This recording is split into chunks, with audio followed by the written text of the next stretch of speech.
ஆண்டவராகிய இயேசு கிறிஸ்துவின் நாமத்தில் புதிய மாதத்தின் காலை வாழ்த்துக்களை தெரிவித்துக் கொள்கிறேன். கடந்த மாதம் முழுவதும் நம்மோடு கூட நடைபோட்டு வந்த தேவன் இப்புதிய மாதத்தின் காலெடுத்து வைக்கும்படியாக கிருபை செய்தார். அவருக்கே துதியும் கனம் மகிமையும் உண்டாவதாக. இன்றைய மன்னா, தைரியமாயிரு, கர்த்தர் தமது பார்வைக்கு நலமானதை செய்வாராக என்றான்.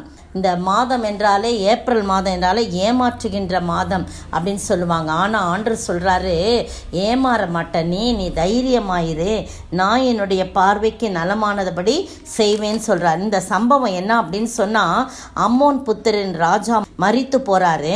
நாகாஸ் என்பவன், அவனுடைய மகன் ஆனூன்றவன் ராஜாவாராம்.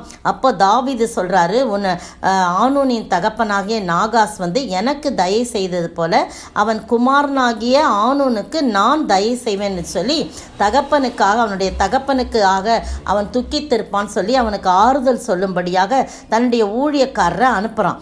அப்போ தாவீதின் ஊழியக்காரர்லாம் அம்மோன் புத்திரனின் தேசத்துக்கு வந்தபோது என்ன செய்கிறாங்கன்னா, அம்மோன் புத்திரன் பிரபுக்கள் அவனுக்கு பொய்யா சொல்லி கொடுக்குறாங்க. என்னன்னா, அவன் உங்களை ஆறுதல் படுத்தவா அனுப்பியிருக்கான், அப்படி கிடையாது, ஆறுதல் படுத்தலாம் அனுப்பலை, அவன் நம்ம தேசத்தை உளவு பார்க்க தான் அனுப்பியிருக்கான், அதை கவிழ்த்து போட அல்லவோ அப்படின்னு சொல்லி சொன்ன உடனே இந்த ஆனூன் கொஞ்சம் கூட யோசிக்காம தாவீதின் ஊழியக்காரரை பிடிச்சி அவர்களுடைய ஒரு பக்கத்து தாடியை சிரைத்து அவருடைய வஸ்திரங்களெல்லாம் இருப்பிடம் மட்டும் வைத்துவிட்டு மற்ற பாதியை கத்தரித்து போட்டு அவர்களை அனுப்பிவிட்டான்னு 10:4 சொல்லப்பட்டிருக்கு. 2 சாமுவேல் 10:4.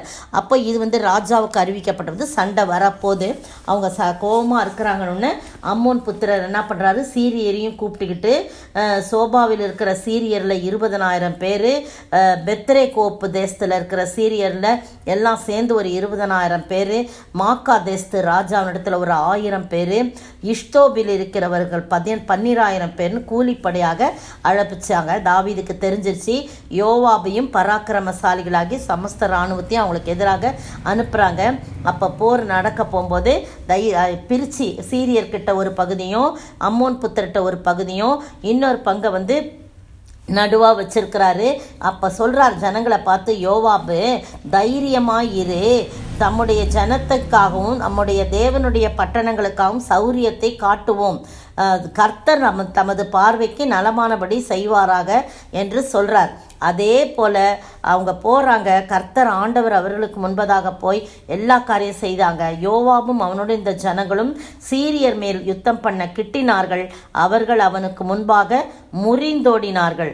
சீரியர் முறிந்தோடினதை பார்த்தோன்னா அம்மோன் புத்திரர் பார்த்தோன்னா அவங்களும் அபிசாய்க்கு முன்பாக முறிந்தோடி பட்டணத்துக்குள்ளே போகிறாங்க. திருப்பி இன்னொரு இடத்துலேருந்து ஆதரேசர் உடைய படைத்தலைவனாகிய சோபாக்கு அவர்களுக்கு முன்னால் போய் அவங்களையும் கூப்பிட்டு அனுப்பிச்சு திருப்பி போகிறாங்க. இந்த தடவை தாவீதே போகிறான் சண்டைக்கு. நீங்கள் படித்து பாருங்கள், 10ஆம் அதிகாரம் முழுக்க தாவீதே போகும்போது அவங்க எல்லாரும் முறிந்து போகிறாங்க. இஸ்ரவேலுக்கு முன்பாக சீரியர் முறிந்தோடி போனார்களே 18ஆம் வசனம் சொல்லப்படுது. தாவீது சீரியரில் 700 ரத வீரரையும் 40,000 குதிரை வீரரையும் கொன்று அப்படியாய் அவர்களுடைய படைத்தலைவனாகிய சோபாகியும் சாகும்படி வெட்டி போட்டான் என்று சொல்லப்படுகிறது. இந்த அருமையான வேளையிலே நீங்களும் நானும் எதை குறித்தும் பயப்பட வேண்டாம். யார் நமக்கு எதிராக வந்தாலும் இந்த புதிய மாதத்தில் என்ன காரியங்கள் தடையாயிருந்து தடை பண்ண சத்துருவு எதிர்த்து வந்தாலும் சாத்தான் எதிர்த்து வந்தாலும் நாம் பயப்பட வேண்டியதில்லை. காரணம், கர்த்தர் தமது பார்வைக்கு நலமானபடி செய்யும்படியாக நாம் தைரியமாயிருக்க அழைக்கப்பட்டிருக்கும். எனவே தைரியமாயிருப்போம். ஆண்டவருடைய நாமத்துக்கே துதியும் கனம் மகிமையும் உண்டாவதாக. ஆமேன். சாவின் பள்ளத்தாக்கிலே நடந்தாலும் சத்ருவின் சேனைகள் தினம் பெருகினாலும் இவ்வுலகத்தை ஜெயித்த என்னமேசு நமக்காக யுத்தங்கள் செய்வா. சோத்தரிக்கிற ஆண்டவரே, துதிக்கிற ராஜா, நீர் கைவிடாத நேசர், எங்களோடு கூட இருக்கிறீர். நம்முடைய பார்வைக்கு நலமானபடி செய்து இந்த மாதம் முழுதும் எங்களோடு கூட எங்களை தைரியப்படுத்தி ஆசீர்வதிக்க வேண்டும் என்று கர்த்தரும் மீட்பெரும் ராஜாவுமாகிய இயேசு கிறிஸ்துவின் விலையேற பெற்ற நாமத்தில் ஜெபிக்கிறேன் பிதாவே. ஆமீன். நேற்றைய பதில். முதல் கேள்வி, பெத்தானியா எருசலேமுக்கு 2 மைல் தூரம். யோவான் 11:18. 2. கர்த்தருடைய புயம். ஏசாயா தீர்க்கதரிசி. யோவான் 12:38. 3. நிக்கோதேமு என்பவன் வெள்ளைப்போளமும் கரியப்போளமும் கலந்து ஏறக்குறைய 100 ராத்தல் கொண்டு வந்தான். யோவான் 19:3. 4. கொர்நேலியு. அப்போஸ்தலர் 10:1. 5. லீதியாள் பவுலை பார்த்து.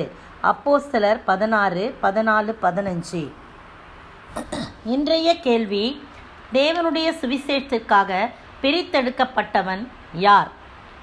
தேவனுடைய சுவிசேஷத்துக்காக பிரித்தெடுக்கப்பட்டவன் யார்?